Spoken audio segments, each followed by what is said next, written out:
Hello learners, welcome back to learn English by Tabassum and this is Tabassum here. So आज की video में हम देखेंगे 10th NIS इंग्लिश का जो हमारा चैप्टर 17 है, जिसका नाम है केयरिंग फॉर अदर्स, उसकी शॉर्ट समरी को। तो इस सीरीज़ में मैं हर एक चैप्टर की आपके साथ शॉर्ट समरी डिस्कस कर रही हूँ। अगर आपके पास इतना टाइम नहीं है कि आप लॉन्ग डिटेल एक्सप्लेनेशन देखें, तो उस सिचुएशन में आपके लिए शॉर्ट समरी एक बेटर ऑप्शन होता है। तो पूरे चैप्टर का ओवरव्यू आपको मिल जाता है। इससे प्रीवियस वीडियोस में मैं इससे जो पिछले जितने भी चैप्टर्स हैं उन सभी की शॉर्ट समरी इसी तरीके से डिस्कस कर चुकी हूँ। सारी वीडियोस के लिंक डिस्क्रिप्शन बॉक्स में अवेलेबल है। एंड हाँ, अगर आपको डिटेल एक्सप्लेनेशन जाननी है हर एक चैप्टर की, तो वो भी आपको मेरे चैनल पर मिल जाएगी with important question and answers. तो आप डिस्क्रिप्शन बॉक्स चेक कर लीजिए, आपको वहाँ पर सारी वीडियोज़ मिल जाएंगी और साथ ही साथ इंग्लिश के पेपर का पैटर्न भी समझाया हुआ है। So let's get started. Channel पर न्यू है तो सब्सक्राइब कर लें, बेल आइकन को प्रेस कर लें, ताकि आपके पास इसी तरीके की यूजफुल और इन्फॉर्मेटिव वीडियोस पहुंचती रहें। एंड हाँ, don't forget to like and share this video also. If you have another subject like Hindi, English, data entry, painting, home science, you can join my another channel which name is PSC Pi Study Circle, जहाँ पर आपके all subject आपको study कराए जाते हैं। बाकी हमारा अपना ऐप भी है जहाँ पर NS बोर्ड के स्टूडेंट्स के लिए काफ़ी सारा मटेरियल है, लाइव एंड रिकॉर्डेड क्लासेस हैं, वहाँ पर सॉल्व असाइनमेंट, सॉल्व प्रैक्टिकल, सारी चीज़ें हैं। सो बोथ हमारा ये जो है ऐप का लिंक और दूसरे चैनल का लिंक आपको डिस्क्रिप्शन बॉक्स में मिल जाएगा। So let's get started. Caring for other, first of all आपको इस चैप्टर का मैं मीनिंग समझा देती हूँ। केयरिंग फॉर अदर्स का मतलब होता है दूसरों की परवाह करना, दूसरों की केयर करना। Now let's see the short summary. So देखिए, this lesson brings out the value of love and concern for others through two real stories. ये जो लेसन है, ये हमें लव एंड कंसर्न की वैल्यू सिखाता है। ये हमें बताता है कि प्यार और दूसरों की चिंता करना कितना ज़रूरी होता है और चीज़ की क्या वैल्यू होती है। और ये इस चीज़ को हमें सिखाता है टू रियल स्टोरीज़ के थ्रू। और ये रियल स्टोरीज़ किस किस की हैं? Mother Teresa and Janaki Iyer. So firstly let's see Mother Teresa. तो मदर टेरेसा के बारे में जान लेते हैं। ये पूरा पैराग्राफ उन्हीं के बारे में है, ठीक है। देखिए, Mother Teresa, Yugoslavian by birth, worked untiringly to serve the poorest of poor in India. यानी मदर टेरेसा जो बाय बर्थ तो यूगोस्लावियन थी, लेकिन उन्होंने अथक प्रयास किया, बहुत ही मेहनत की इंडिया के गरीब लोगों के लिए। तो जो बहुत पुअर लोग होते थे इंडिया के, वो उनकी सेवा करती थी। In an interview with a journalist Malcolm, she narrated how her journey of service to humanity started with an encounter with a young woman who she found half eaten by rats and ants lying abundant। तो देखो, mother Teresa का एक interview हुआ था किसके साथ? Malcolm एक journalist थी, उनके साथ मदर टेरेसा का इंटरव्यू हुआ। और उसमें मदर टेरेसा ने बताया कि कैसे उनकी जो जर्नी थी, ये सर्विस ऑफ टू ह्यूमैनिटी की ये स्टार्ट हुई। मतलब मानवता के लिए जो वो सेवा करती थी, आखिर ये सर्विस उन्होंने कैसे शुरू की, ये जर्नी उनकी कहाँ से शुरू हुई। तो ये जर्नी शुरू हुई थी कि मदर टेरेसा को एक वुमन मिली थी, एक वुमन से सामना हुआ था उनका। और वो वुमन इस कंडीशन में थी कि उसको चूहों ने खाया हुआ था, कुतरा हुआ था, और रैट्स आंट्स ने खाया हुआ था, और उसको ऐसे ही मतलब फेंक दिया गया था, है ना। तो वो ऐसी उनको पड़ी हुई एक लेडी मिली थी, जिनको रैट्स एंड आंट्स ने ऐसे ही ईट किया, मतलब खा रखा था, इतना बुरा उनका हाल था। She took her to a hospital which refused to treat her। तो मदर टेरेसा उस लेडी को एक हॉस्पिटल लेके गई और उस हॉस्पिटल ने उसका इलाज करने से मना कर दिया, ठीक है।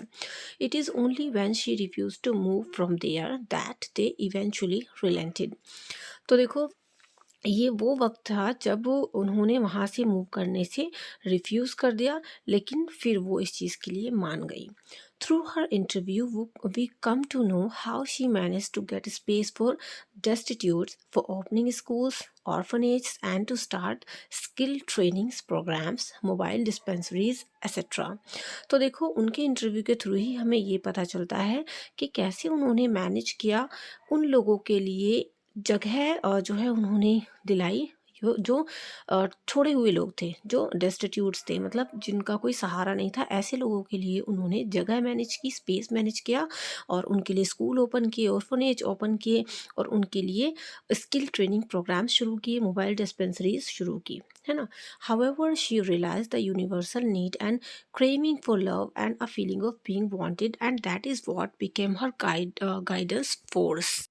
हालाँकि इन सभी चीज़ों के दौरान उन्होंने रियलाइज़ किया कि हाँ, जिन लोगों को छोड़ दिया जाता है, जिनको धिक्कार दिया जाता है, उनको कितना नीड होता है क्रेविंग की, लव की, वो लोग कितने भूखे रहते हैं प्यार के, एक ऐसी फीलिंग के कि हाँ, उनको भी कोई प्यार करे, वो भी ऐसे लोग हैं हाँ, जिनकी कोई चिंता करता है ना? और यही जो फीलिंग थी, यही मदर टेरेसा के लिए एक गाइडिंग फोर्स बनी। तो ये थी मदर टेरेसा के बारे में। अभी हम देखते हैं जॉन केयर के बारे में।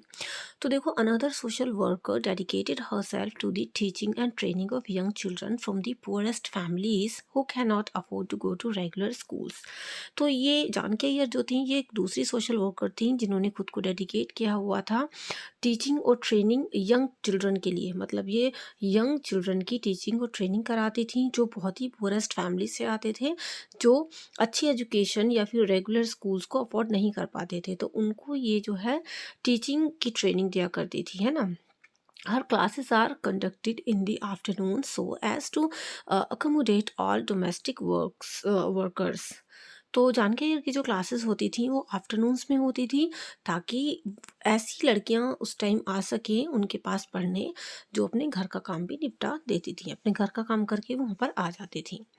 She ensures quality by recruiting good teachers and also seeking support from young professionals for teaching different subjects and vocational training।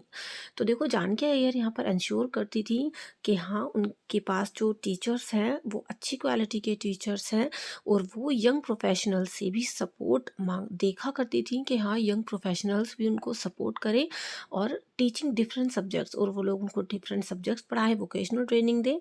She also inculcates good values in her students which remain etched on their character permanently। तो वो देखो, बच्चों के ऊपर इस तरीके से एक अच्छी छाप छोड़ जाती थी, एक अच्छी वैल्यूज़ वो उनको सिखाती थी जो हमेशा उन बच्चों के कैरेक्टर में परमानेंटली रह जाती थी, है ना? तो खाली वो पढ़ा ही नहीं रही थी बच्चों को, गुड वैल्यूज़ भी उनको वो दे रही थी। The success of Janaki Iyer can be gauged through the success stories of her students who have found placements in colleges and residential schools। तो जानकी अय्यर की सक्सेस, इसका अंदाज़ा इसी बात से लगाया जा सकता था कि जो उनके पढ़ाए हुए स्टूडेंट्स थे उनको अच्छी जगह प्लेसमेंट मिलती थी कॉलेजेस में और रेजिडेंशियल स्कूल्स में। तो देखिए, यहाँ पर इस चैप्टर की शॉर्ट समरी हमने देखी है, जिसमें बेसिकली मदर टेरेसा और जानकी अय्यर, ये दो सोशल वर्कर थी, इनके बारे में हमने पढ़ा है ना? जो दूसरों की केयर करती थी, that means caring for others. If you like this video so do like, share, comment and subscribe. And हाँ, डिटेल एक्सप्लेनेशन की वीडियो का लिंक डिस्क्रिप्शन बॉक्स में है, और हमारे दूसरे चैनल का भी। बाकी चलिए नेक्स्ट वीडियो में मिलते हैं। Till then be a learner and learn English. Thank you, good bye.